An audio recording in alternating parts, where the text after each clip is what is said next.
Good morning. Thank you so much, you guys, for signing on, logging on, turning on, doing all that stuff so that you can be a part of this.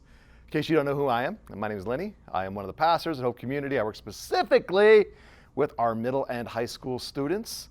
So before we jump into the final week of Faith into the Fire, which is a series we've been enjoying, it's been challenging us since shelter in place started, let's just talk a little bit. How are you?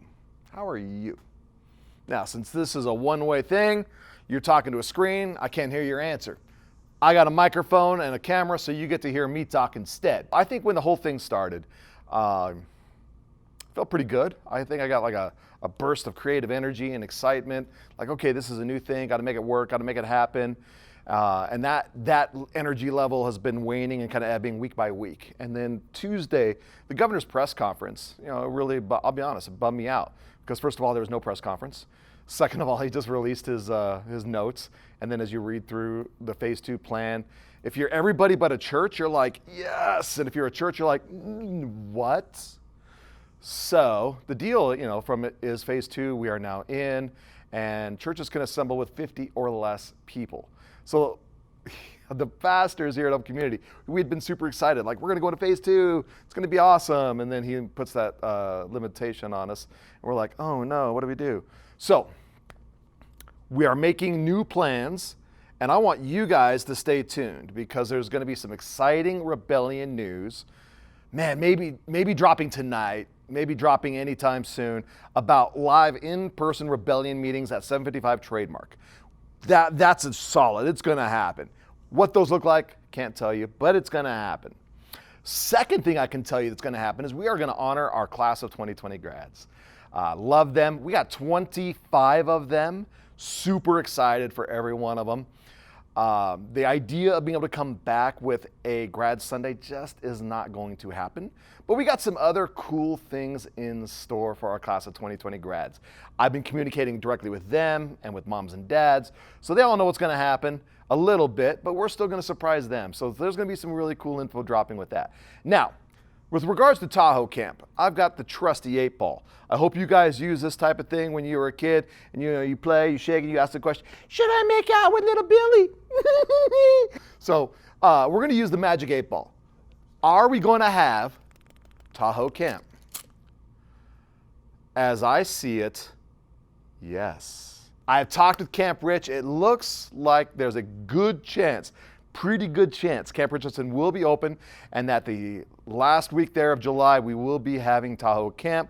Nothing official. That is not an official rebellion, Hope Community position, but we should be moving in that direction. Look for an announcement here pretty soon if one already hasn't dropped. Today is Thursday.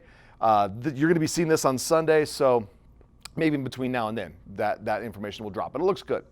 All right, so, hey, we are in the last week of our Faith into the Fire series. I don't know about you guys. I've really enjoyed this series. This is something I might even want to revisit in a different format at a later date.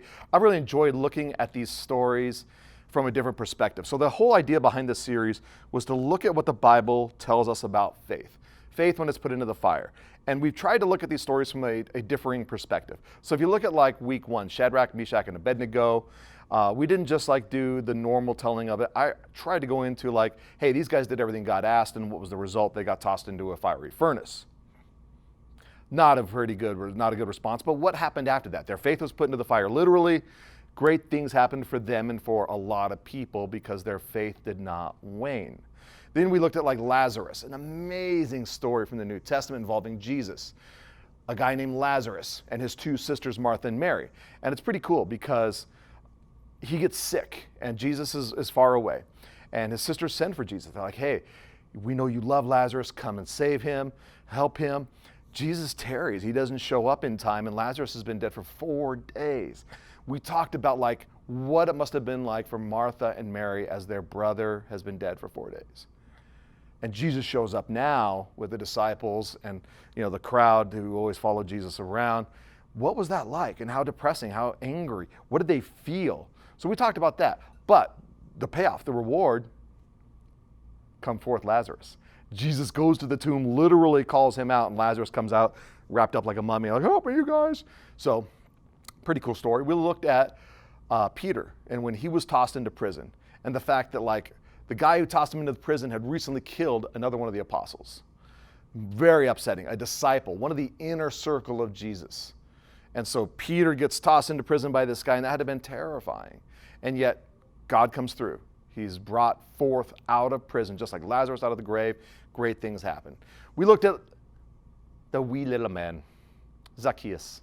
In order to see Jesus who was coming through the town, he was a wee little man. He had to climb a tree, a sycamore tree, and that put his height on full display, which is kind of a humiliating thing for him to have to do. And then Jesus calls him down. He gets called out for being a sinner. At that point, a lot of people probably would have walked away. Maybe they would have backed down to the crowd. Zacchaeus stands his ground, and he humbles himself before his Lord and Savior, which is really cool. Great things happen.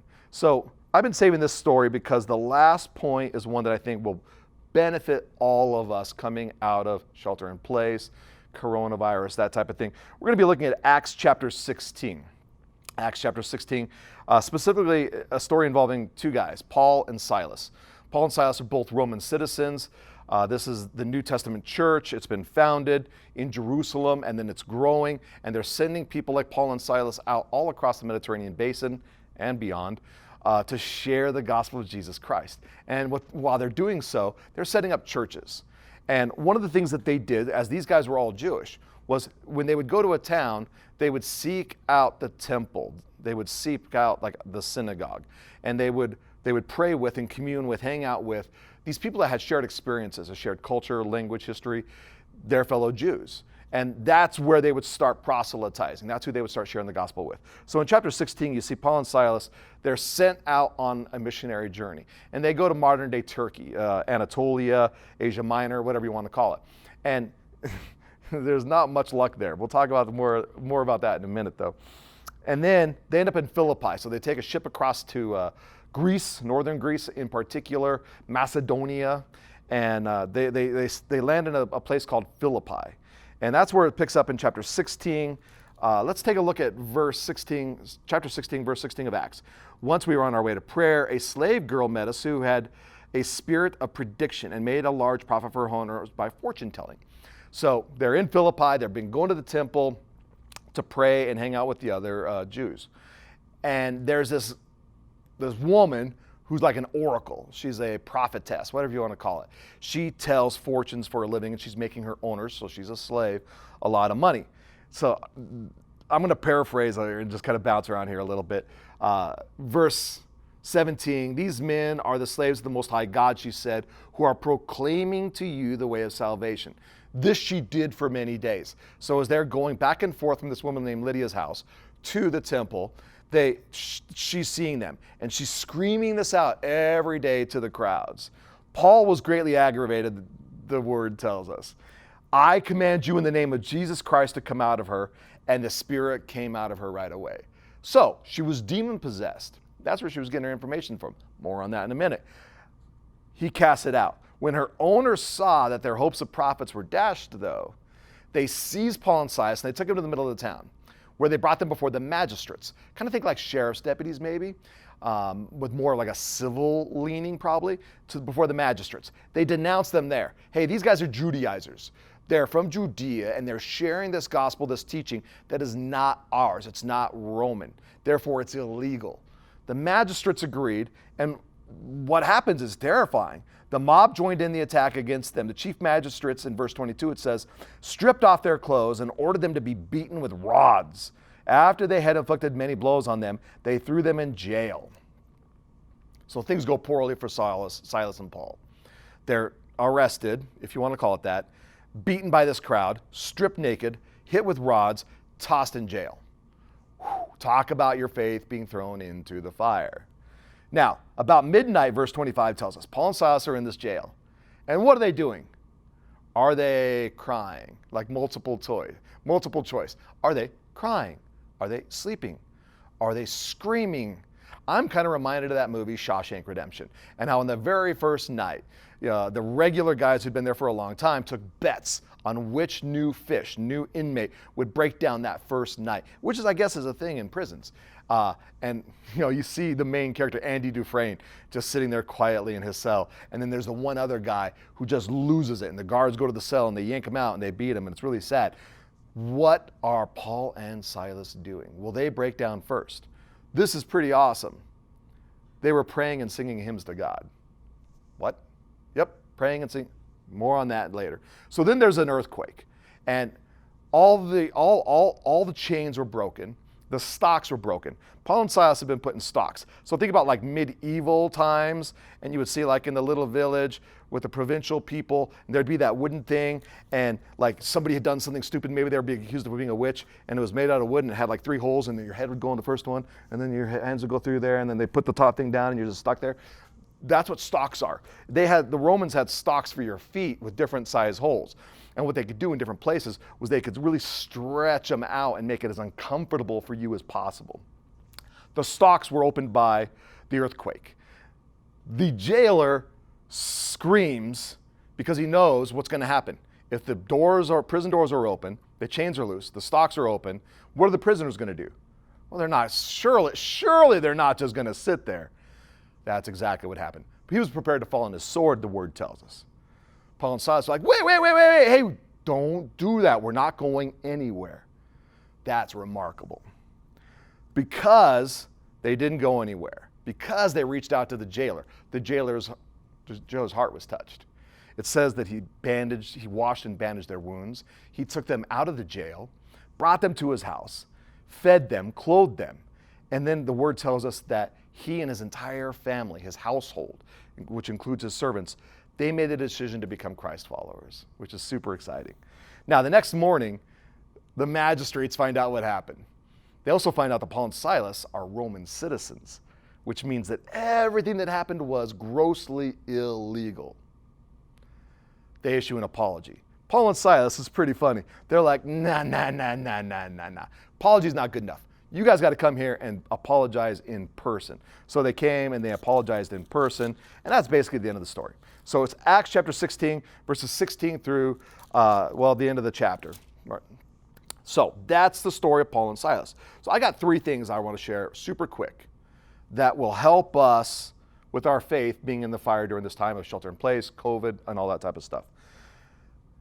I put them on my phone. The first one is, the bad things are bound to happen. There was no guarantee for Paul and Silas that because they were Christ followers, because they were apostles, everything was going to be peachy keen. Everything was going to be awesome. I mentioned that at the start of chapter 16, they'd gone to Asia Minor, modern-day Turkey, Anatolia, and that they didn't have any success there. It's pretty specific. It says that like they went to one place, and the Holy Spirit said, don't talk to anybody. They went to a different place. The Spirit of Jesus said, shh, not really, shh. But it did. And so they didn't have any success in Turkey. So then they went across to Greece. And they had success with Lydia, this seller of cloth, who becomes a Christ follower and invites him to stay with her. And then what happens?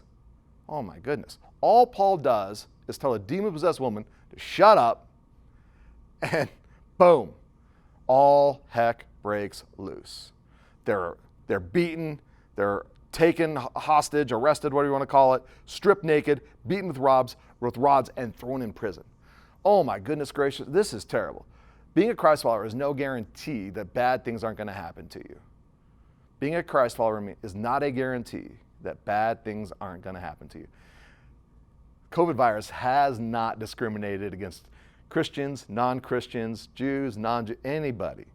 It has hit everybody. We've all had to shelter in place. We've all had our lives put on hold. We've all had to stay home and wear masks and do all these things that we don't want to do. Okay. Just because we're Christ followers, we haven't been exempt to any of that. But that leads us to the second point. Is how do you respond when bad things happen? And that's that part of the story. Man, I love this.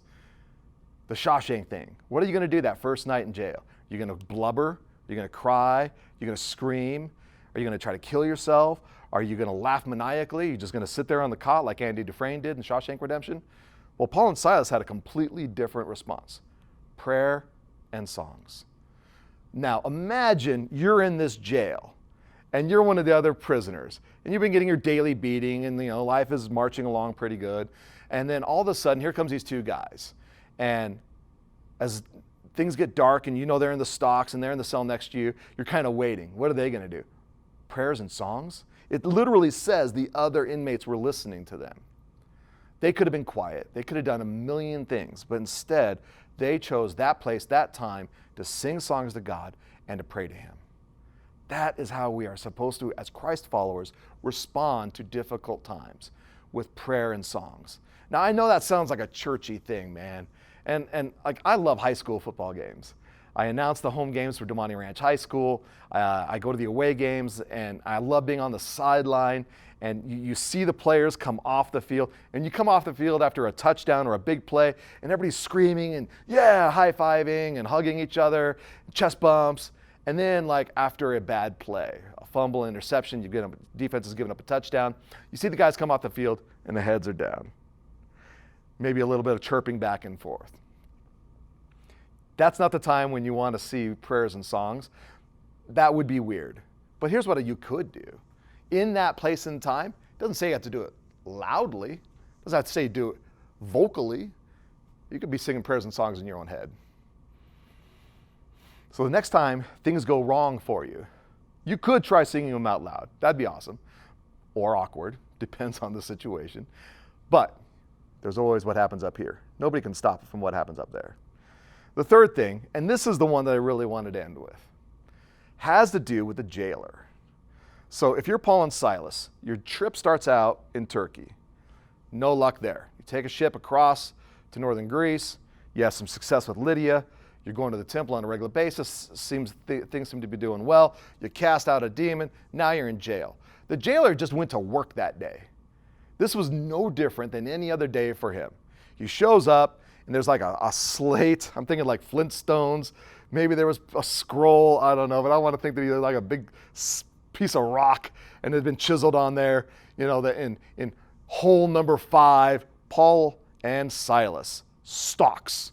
And so he's like, okay, Paul and Silas in stocks, and he puts it down, and he puts his feet up on the desk, and he's like, all right, 8 hours from now, I get to go home. But things go terribly wrong for this guy, because during the shift, there's an earthquake.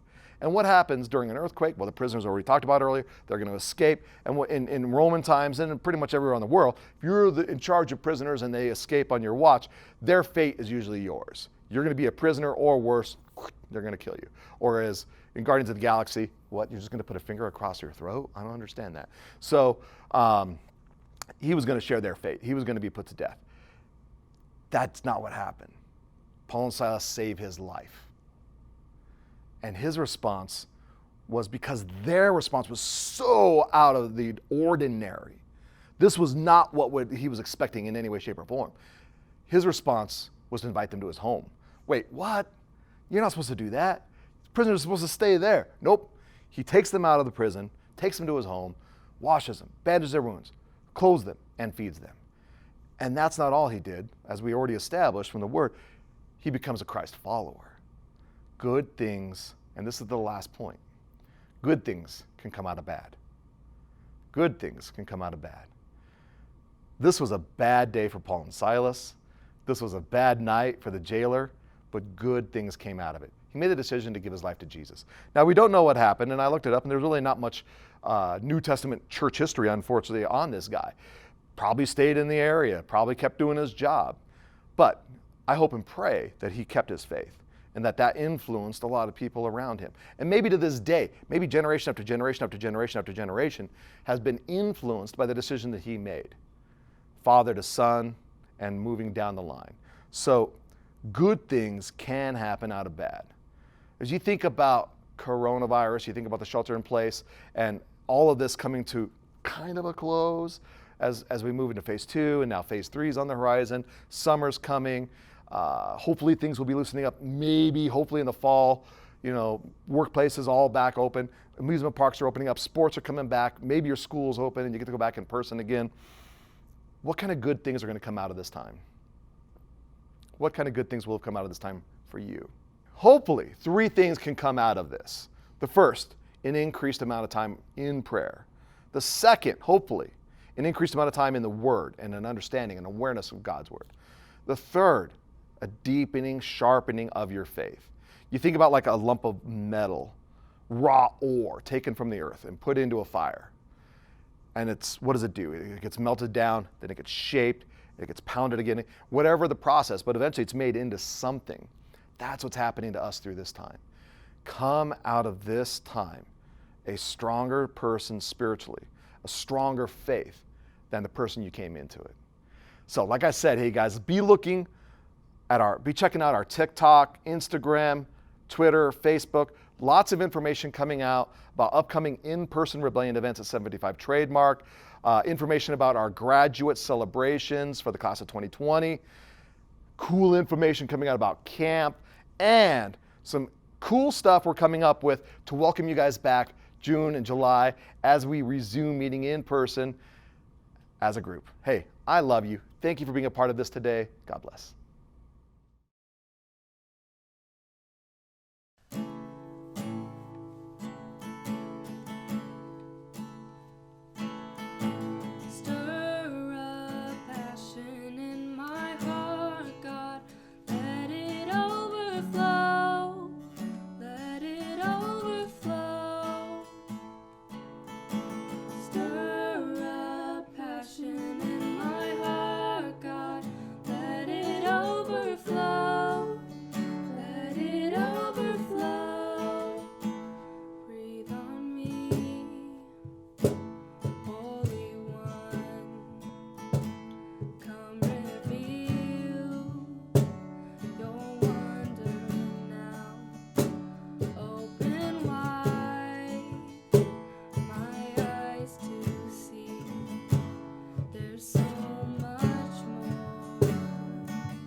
Again, we're just going to do that verse again. Same spot. Okay. Where are we?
strong and I've been broken within a moment.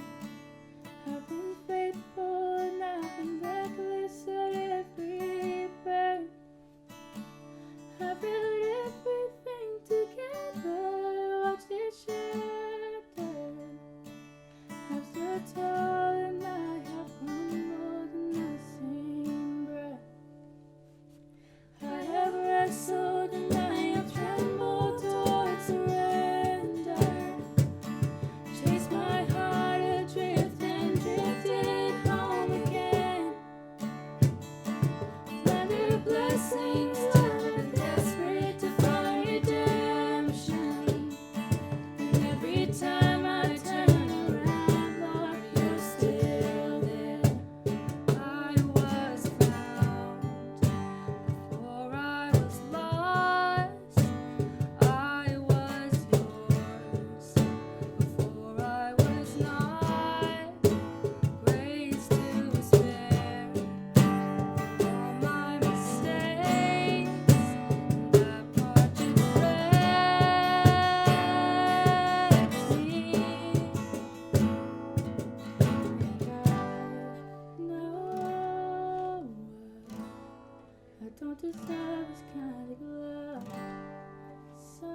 things I can never add up to be somebody you still want. But somehow you love me as you find me. You love me as you find me. You love me as you find me.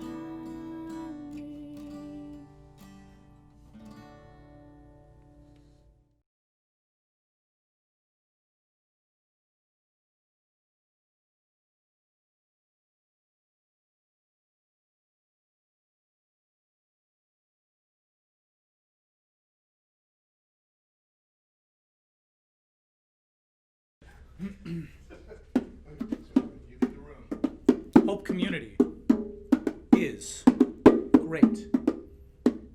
That sermon moved me. I feel loved.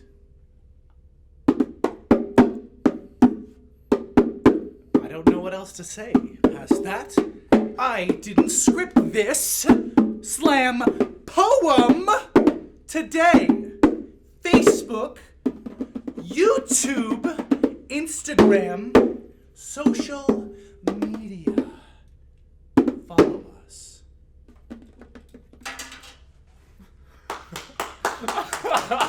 Wrong, get him out of here.